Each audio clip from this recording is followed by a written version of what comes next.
블랙록이 AI에 관한 보고서를 하나 써서 가져와 봤습니다. 지금 이 보고서를 보시면 이 과거, 즉 올 초에 시장이 프라이싱한 것과 비교해서 최신 프라이싱 보시면 앞으로 금리 수준이 훨씬 높아진 것을 볼 수가 있습니다. 그럼 이건 왜 그러냐? 블랙록이 보기에는 앞으로 각국 중앙은행들이 지속적인 인플레 압력에 대응하기 위해서 팬데믹 이전보다 높은 금리를 유지해야 할 것으로 보고 있다. 이런 체제는 높은 인플레와 높은 금리, 낮은 성장의 특징이다 이렇게 정리를 하고 있는데요. 과거에는 이 AI라는 녀석을 인플레 압력을 완화하는 이 장기적인 생산성 향상 기술로 추측을 했는데, 이거 제가 자주 보여드리는 그래프인데, 이 AI라는 존재가 경제의 생산성을 높여서 공급 측면에 긍정적인 충격을 가해서 이 곡선이 오른쪽 이동한 현상, 그래서 소득이 늘어나면서 GDP가 늘어나면서 물가가 떨어지는, 인플레를 잡는 이 현상을 주목을 했는데, 물론 블랙록이 봤을 때 이게 말이 안 되는 얘기는 아닙니다. 이게 가능한 얘기예요. 이렇게 된다고 블랙록은 봅니다.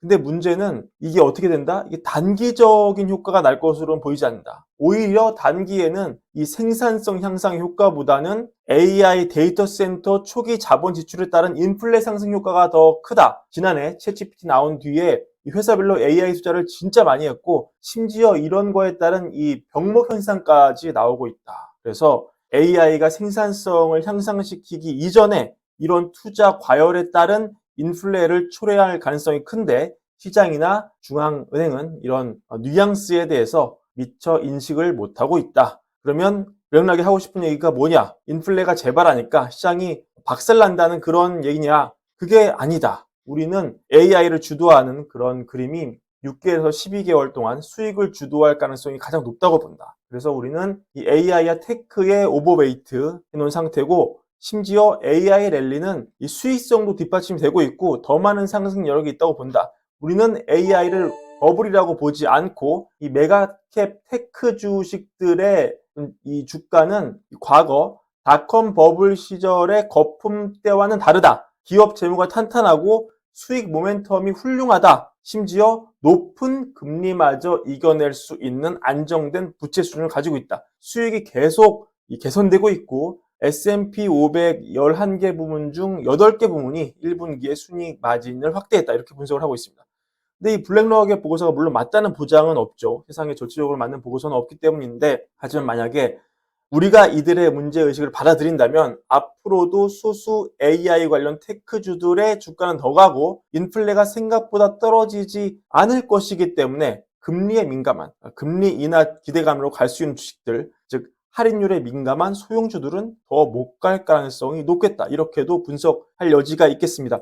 우리가 지금까지 시장에서 가파르게 상승 랠리를 달려온 주식들, 엔비디아가 대표 주자라고 볼 수 있죠. 이 엔비디아 같은 AI 테크 주식이 이 펀더멘털 기대감, 수익의 폭발적 상승, 이런 예상으로 오른 거지 금리 인하 기대감으로 오른 게 아니었잖아요, 그동안. 근데 이제 지금 CPI 내려가고 PPI 내려가고 PC 잡히고 소매 판매도 잡히고 이제 시장이 새로운 국면에 접어드는 것인가 생각을 한번 할 때가 왔단 말이에요. 이제 색깔이 바뀌는 건가? 이제 본격적으로 금리나 수혜주로 갈아타야 하는 것인가? 한번 심각하게 생각해 볼 여지가 있는데, 블랙록은 여기에 대해서 어떻게 생각한다? 주도주는 당분간 안 바뀐다. 지금 가는 종목이 간다. 이렇게 분석하는 것으로 정리할 수 있겠습니다. 오늘 또 알려드릴 만한 소식이 하나 있습니다. 오늘 상원이 이 어드밴스 법안, 우리말로 풀이하면 다목적 고급 청정에너지 원자로 배치 가속화법을 상원에서 88대 2로 통과를 시켰습니다.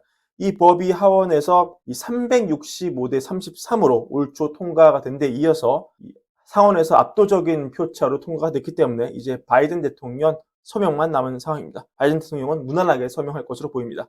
그동안 미국은 10년간 10개 이상의 원자로를 폐쇄를 했고 2개의 이런 새로운 원전만 가동을 시켰는데, 이번 법안은 이 원자로 건설 비용과 시간을 줄이고 인센티브까지 부여해서 국가 차원에서 원자력 산업을 활성화시키는데 주안점을 두고 있습니다. 이 어드밴스 법안의 많은 부분이 이 원자력 규제위원회 NRC의 성격을 바꾸는 그런 거에 포커싱을 하고 있는데, 보면은 이 규제기관이죠. 여기가 원자력 규제위원회니까. 근데 이 법안에 따르면 이 규제기관의 성격에서 약간 지원기관으로 바꾸는 이런 식으로 좀 많이 법안이 신경을 쓰고 있어요.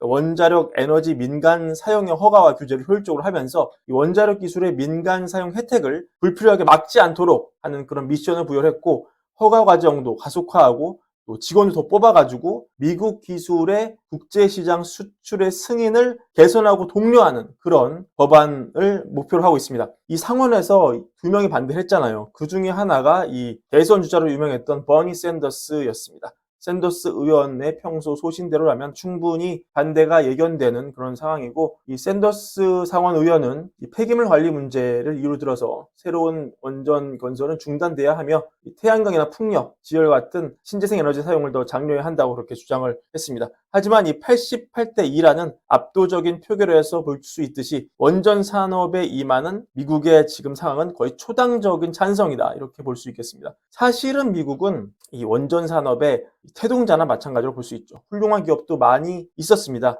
설계 분야의 웨스팅하우스, 또 뭐 GE 같은 회사, 이런 회사들이 정말 잘 나갔지만 1979년 3월에 나온 펜실베이니아 3마일 아일랜드 원전 사고, 이 사고 이후에 미국은 이 원자력 발전에 대한 규제를 굉장히 강화하면서 사실상 거의 중단한 거나 마찬가지였습니다.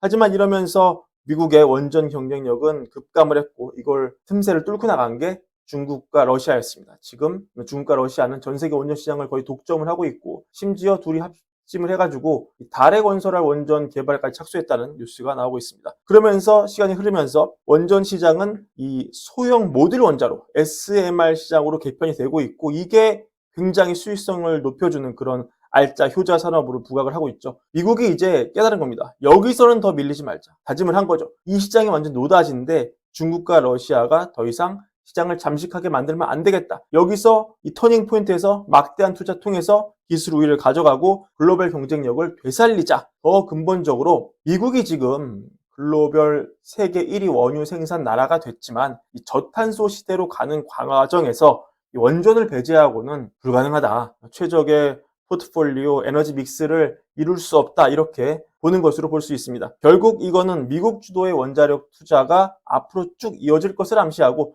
이번에 88대 2 표결에서 할 수 있듯이 이거는 초당적이다. 설사 정권이 바뀌더라도 원전 관련 테마는 살아있다. 여기서 우리가 투자 기회를 발굴할 수 있겠다. 이런 내용도 함께 전해드립니다. 그리고 이게 아까 말씀드린 이 AI랑도 연관이 깊게 되어 있습니다. AI 열풍은 결국 막대한 전기 에너지가 필요한, 또 막대한 전기를 소비하는 데이터 센터 건립과 직결되어 있고, 이걸 지금 기술로 경제력 있게 전기를 만들려면은 사실 원전을 아예 빼면 대안이 별로 없거든요. 따라서 AI 열풍이 거세질수록 원전 열풍도 거세진다. 오늘 이렇게 원전에 관련한 미국 상원의 의견을 확인할 수 있는 그런 날이었습니다. 브랜베어는 이것으로 오늘 마무리하고요. 월가일보 구독과 좋아요도 함께 부탁드립니다. 감사합니다.